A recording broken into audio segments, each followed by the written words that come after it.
أعوذ بالله من الشيطان الرجيم.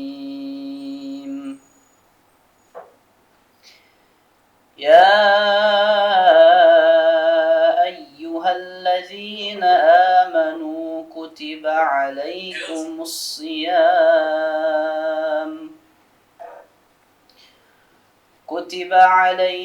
الصيام كما كتب على الذين من قبلكم لعلكم تتقون.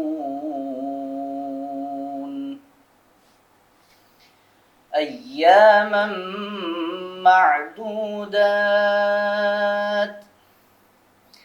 فمن كان منكم مريضا أو على سفر فعدة من أيام أخر، وعلى الذين يطيقونه فدية طعام مسكين، فمن تطوع خيرا فهو خير له، وأن تصوموا خير لكم إن كنتم تعلمون. شهر رمضان الذي أنزل فيه القرآن هدى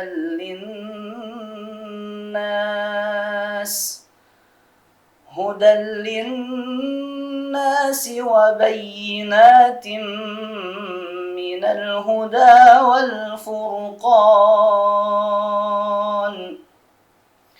فمن شهد منكم الشهر فليصم، ومن كان مريضا أو على سفر فعدة من أيام أخر، يريد الله بكم اليسر ولا يريد بكم العسر، ولتكملوا العدة ولتكبروا الله على ما هداكم ولعلكم تشكرون.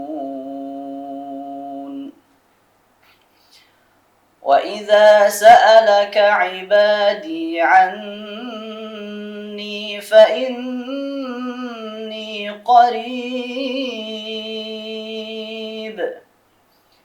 أجيب دعوة الداع إذا دعان، فليستجيبوا لي وليؤمنوا بي لعلهم يرشدون.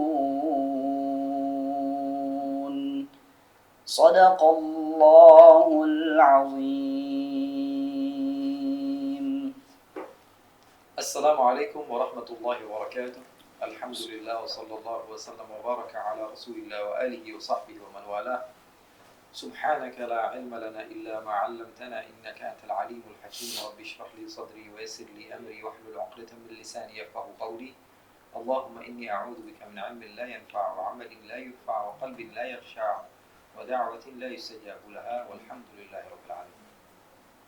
Sahabat-sahabat Kaifiyah yang Allah Subhanahu wa taala muliakan dan Allah Subhanahu wa taala sayangi, alhamdulillah Allah memberikan kesempatan kepada kita untuk merasakan kenikmatan bulan yang Allah Subhanahu wa taala muliakan.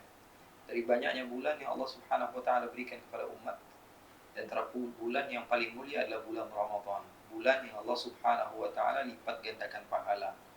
Pahala sunnah berubah menjadi wajib, pahala wajib berkali-kali lipat, sehingga menjadi pahala yang betul-betul banyak di sisi Allah Subhanahu wa taala. Oleh karena itu, setiap orang yang mendapatkan kesempatan untuk merasakan kenikmatan ini, maka orang tersebut adalah orang pilihan-pilihan Allah Subhanahu wa taala. Nabi Muhammad sallallahu alaihi wasallam, nabi kita, insan yang paling dicintai oleh Allah Subhanahu wa taala.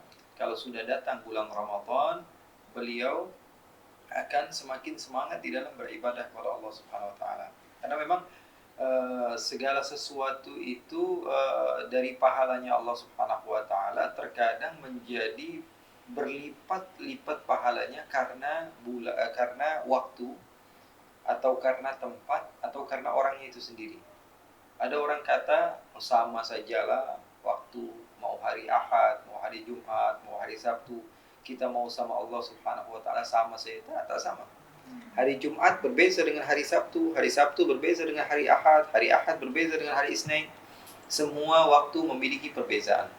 Dan setiap waktu yang Allah Subhanahu wa taala muliakan, artinya di situ memang tempat kita untuk menggapai anugerah daripada anugerahnya Allah. Orang kata taklah tempat semua samalah.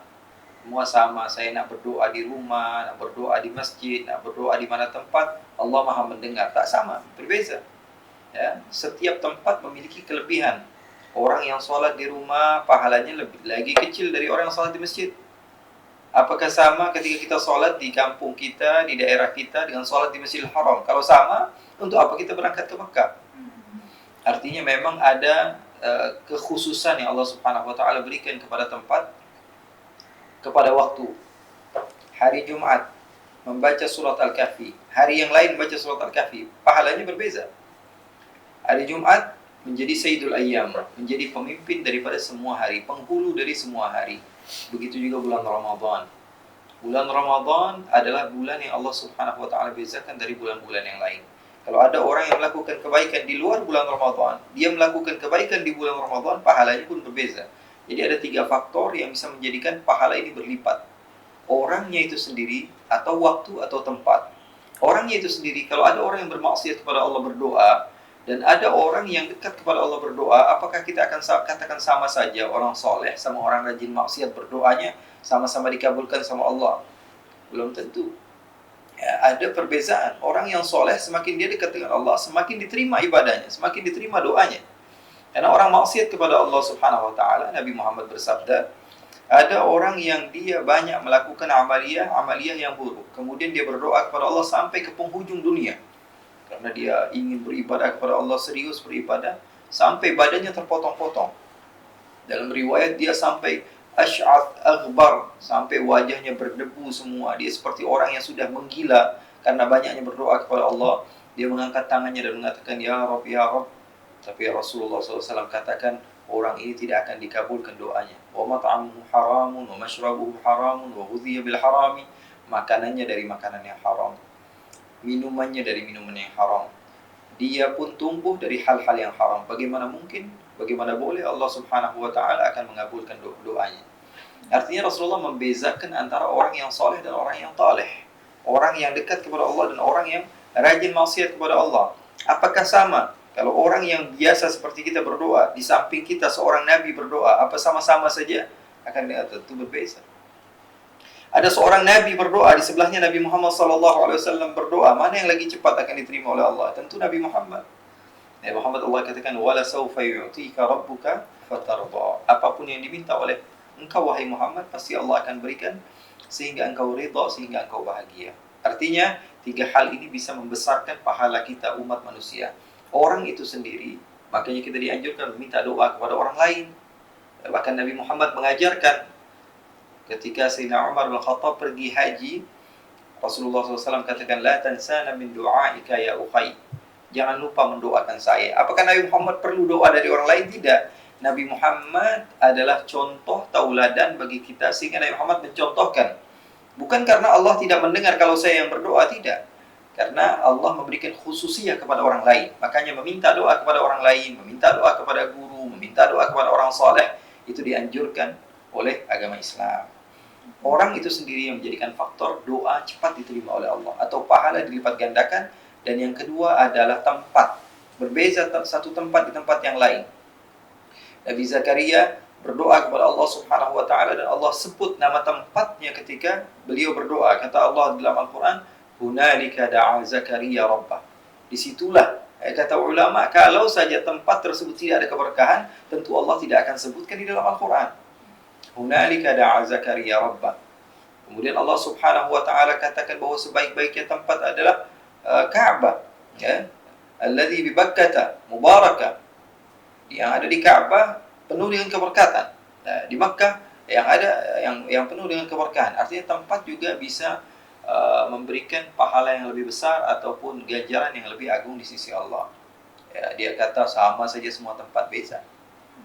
Saya tanya, solat di masjid di kampung kita sama solat di Masjidil Haram, mana satu yang lebih mulia? Masjidil Haram tentu. Kalau saja kita kata sama, tak ada orang yang nak pergi haji, tak ada orang yang nak pergi umrah, tak ada orang yang mau ziarah Nabi Muhammad SAW. Artinya semua di antara kita sepakat bahwa tempat itu memiliki nilai satu sama lain. Yang terakhir adalah waktu. Saya ulangi lagi karena ini penting. Karena sebagian orang mengira bahwa apa? Semua sama, semua orang sama, semua tempat sama, semua waktu sama, beza. Ramadan memiliki satu malam yang lebih baik dari 1000 bulan. Bukan macam 1000 bulan, tapi lebih baik dari 1000. Kalau lebih baik dari 1000 berarti 10.000, 100.000, 1 juta. Ya. Boleh jadi satu malam lebih dari 1 juta malam di waktu lain. 1 juta bulan di waktu lain. Karena Allah tidak katakan Lailatul Qadri mithlu alfi syahr. Lailatul Qadr itu seperti 1000 bulan. Tidak. Tapi Lailatul Qadri khairun min alfi syahr. Lagi baik dari 1000 bulan. Jadi boleh jadi lebih baik dari 100.000 bulan, boleh lebih baik dari 1 juta bulan, atau 10 juta bulan, atau 100 juta bulan. Allah Subhanahu wa taala Maha pemberi kepada karunia-Nya. Makanya Rasulullah SAW sangat serius ketika datang bulan Ramadan. Karena Allah memanggil hanya orang-orang yang beriman. Kata Allah, ya ayyuhalladzina amanu kutiba alaikumusiyam. Panggilan hanya kepada orang beriman.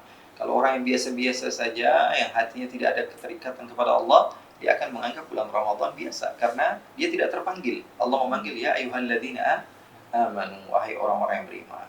Jadi itulah penyebab kenapa Rasulullah SAW melebihkan bulan Ramadan. Kalau kita baca sejarah Nabi, sampai-sampai sahabat menceritakan Nabi Muhammad SAW adalah orang yang dermawan. Wa kana ajwadu ma yakunu fi Ramadan. Rasulullah SAW kalau bulan Ramadan itu orang yang paling dermawan di dunia. Seperti disifatkan karrihal mursalah, seperti angin. Apa saja yang Nabi Muhammad SAW punya dan Nabi Muhammad SAW bagi. Kalau bulan Ramadan, Nabi Muhammad SAW adalah orang yang dermawan. Tapi kata sahabat, kalau datang bulan Ramadan sudah lupa semua. Apa yang ada di rumah beliau bagikan kepada orang-orang, sehingga beliau menjadi orang yang dekat dengan Allah. Ini kelebihan Rasulullah, memperbanyak ibadah di bulan Ramadan. Nabi Muhammad SAW terkenal ya, banyak sekali perawi-perawi yang menceritakan bahwa Nabi Muhammad dermawan pada bulan Ramadan. Kemudian Nabi Muhammad SAW melakukan kebaikan kepada istri-istrinya, kepada keluarganya. Jangan dikira bahwa dengan bulan Ramadan bahwa kita hanya fokus ibadah antara kita kepada Allah. Orang mengira membatasi arti ibadah itu hanyalah dengan sholat, dengan sujud, dengan zikir. Tidak. Duduknya kamu dengan istrimu adalah ibadah. Ya, berbuat baik kepada keluargamu adalah ibadah. Kamu mendatangi orang tuamu adalah ibadah. Kamu berbagi adalah ibadah. Banyak sekali cara kita beribadah di sisi Allah Subhanahu wa taala. Begitu jadi. Jadi adik saya nak tanya, kalau wanita itu gimana? Kalau dia ada anak-anak kecil mau dijaga, dan kalau dia nggak bisa ke masjid, jadi ibadahnya gimana? Iya, perempuan itu memiliki khususia ya, kelebihan yang tidak dimiliki oleh laki-laki. Laki-laki perlu kepada usaha yang banyak, tapi perempuan sebenarnya Allah permudah banyak hal bagi perempuan. Di antaranya ketika dia memiliki anak-anak yang akan menjadi pemimpin-pemimpin di masa depan, maka dia diperbolehkan untuk berada di rumahnya, beribadah di rumahnya, kemudian mendidik anaknya, kemudian mentarbiyah anaknya, dan bisa jadi pahalanya sesuai dengan pahala orang yang datang ke masjid, bahkan lebih. Sayyidah Aisyah radhiyallahu taala anha mengatakan kepada Nabi, ya Rasulullah, seronok sekali jadi laki-laki, dikit-dikit ada panggilan jihad, berjihad, sementara kami kaum perempuan, kata Rasulullah SAW, wahai Aisyah, orang yang berniat sebagaimana orang lain berniat di dalam beribadah, maka dia akan mendapatkan pahala. Banyak orang di belakang wadi, kata Rasulullah, di belakang gunung ini atau bukit ini, banyak orang yang ingin ikut berperang, tapi mereka tidak bisa untuk berperang. Habasahumul udhur, kata Nabi Muhammad, mereka tak boleh datang karena mereka memang memiliki udhur. Dan mereka serupa seperti yang datang, pahalanya serupa seperti yang datang. Maka kita nikmati apa yang Allah berikan kepada kita. Kita didik anak-anak kita, kita berikan tarbiyah kepada mereka di rumah kita, kita sholat bersama mereka, tidak masalah. Dan insya Allah Allah berikan pahala sebagaimana Allah memberikan orang lain pahala.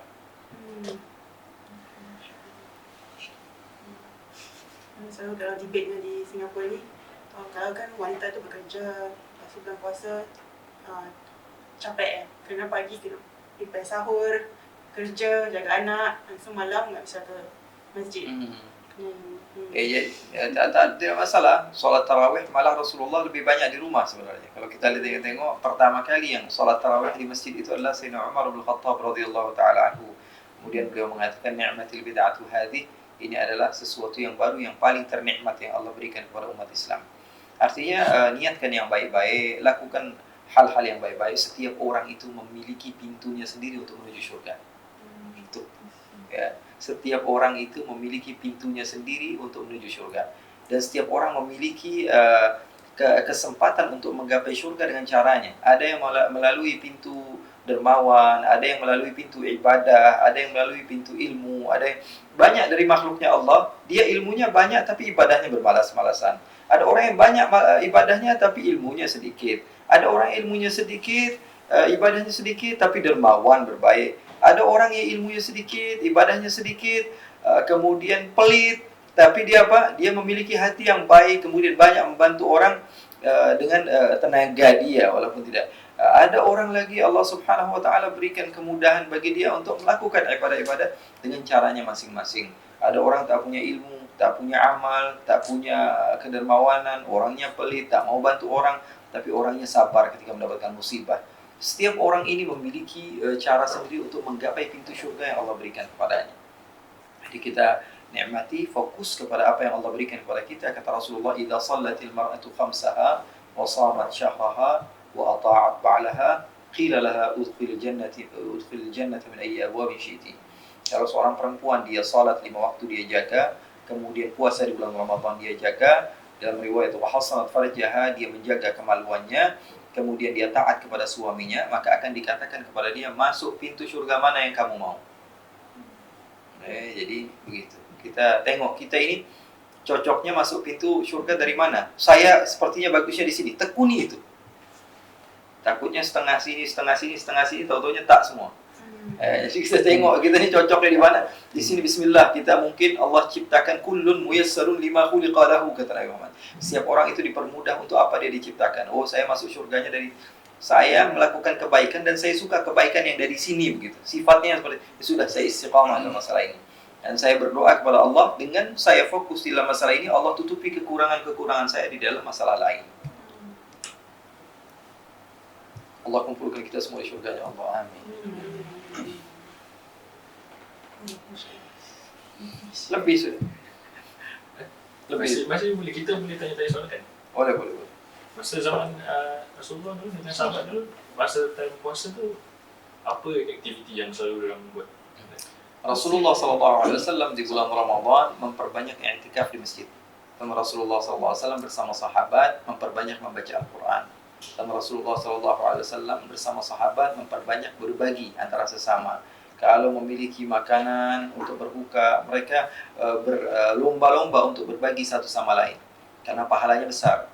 Ya, memberikan minuman, memberikan makanan untuk iftar itu pahalanya besar. Kami teringat dulu masa kami masih belajar di Yaman, waktu kuliah di Yaman, dengar hadis Rasulullah, barang siapa yang memberikan minum kepada sahabatnya dengan minum untuk iftar, maka dia akan mendapatkan telaga Kautsar dari Rasulullah SAW. Maka semua di antara kita bingung, karena kita tak punya apa-apa lah. Masih santri, masih pelajar, kita tak punya apa-apa. Kita dibagi minum, semua dibagi minum. Akhirnya saya bagi minuman saya ke sahabat saya, dia bagi minuman dia ke saya. Dengan niat apa? Dengan niat berbagi minuman. Jadi Allah berikan kemudahan. Tinggal kitanya saja mau atau tidak mau. Jadi tidak ada orang yang tidak mampu. Ya, kata Abu Dzar Al-Ghifari, beliau menceritakan kepada Nabi, "Dhahaba ahlud duthur bil ujur. Yusalluna kama nusalli wa yasumuna kama nasum." Enak sekali jadi orang kaya, kata sahabat Abu Dzar. Enak sekali jadi orang kaya. Salatnya sama kayak kita, puasanya sama kayak kita, tapi sedikit-sedikit dia boleh infak, dia boleh wakaf, dia boleh sedekah, dia boleh. Sementara kami tidak. Rasulullah tersenyum kemudian menjawab kepada mereka bahwa sesungguhnya inna likulli tasbihatin sadaqah. Kamu ucap subhanallah sadaqah. Kamu ucap alhamdulillah sadaqah. Kamu ucap la ilaha illallah sadaqah. Kamu amar ma'ruf sadaqah. Kamu nahi munkar sadaqah. Kemudian Rasulullah katakan wa fi bud'i ahadikum sadaqah. Bahkan ketika kamu bersetubuh dengan istrimu, sedekah kata Nabi. Sahabat mulai bingung nih karena manusiawi, umumnya manusia itu berpikir orang boleh dapat uang kalau dia bekerja. Karena kehidupan manusia itu seperti itu, maka orang boleh dapat pahala kalau dia beramal. Padahal tidak seperti itu. Kata Nabi Muhammad SAW, "Wa fi bud'i ahadikum sadaqah." Bahkan ketika kamu sedang bersenang-senang dengan istrimu, kamu mendapatkan pahala sedekah. Rasulullah SAW ditanya oleh sahabat, "Ya Rasulullah, kami ini sedang melampiaskan hawa nafsu, kenapa dapat pahala?" Kata Rasulullah, "Bukankah ketika kalian melakukannya dalam keadaan haram, berzina kalian dapat dosa?" "Iya ya Rasulullah." "Begitupun ketika kalian melakukannya dalam keadaan yang halal, kalian mendapatkan pahala di sisi Allah." Ini agama Islam ini simpel sebenarnya. Agama Islam ini senang untuk melakukan apapun, mudah sebenarnya. Makanya orang yang mempersulit halakal mutanatti'un, kata Nabi Muhammad, orang yang mempersulit urusan agama, mereka dihancurkan oleh Allah SWT. Tidak diterima juga di mana-mana tempat, dia tidak diterima karena mempersulit urusan agama Allah Subhanahu wa taala.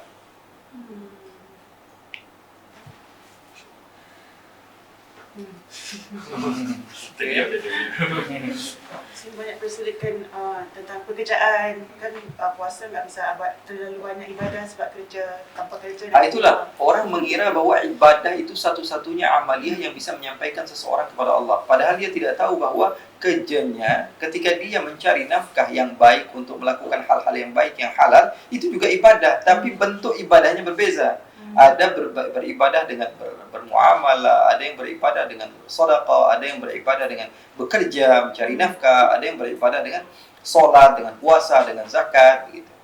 Tapi maksimalkan apa yang kita mampu. Ketika kita mampu berbagi-bagi di dalam kerja, kita kerja, tapi kita istiqamah, sholat tarawih, kita tidak tinggalkan bulan Ramadan, atau beberapa lembar dari Al-Quran kita tidak tinggalkan. Mudah saja sebenarnya, ya. Jangan dipaksakan, karena kita kalau sudah paksakan dari awal, nanti ujung-ujungnya kita tinggalkan semua. Kata mereka, para ulama, "Ma la yutraku kullu, la yutraku jullu." Segala sesuatu yang tidak boleh diambil semua, jangan dilepaskan semua. Dia tak boleh diambil semua. Ya udah, ambil fokus ke beberapa poin saja. Bulan Ramadan ini saya tengok saya kerja dari jam ini sampai ini. Sudah saya satu hari baca 5 safhah saja Al-Quran. Saya bagi jadi 5. Waktu pagi, waktu petang, waktu malam, waktu sahur, waktu subuh. Jangan banyak-banyak. Satu lembar, duduk beberapa menit sudah selesai.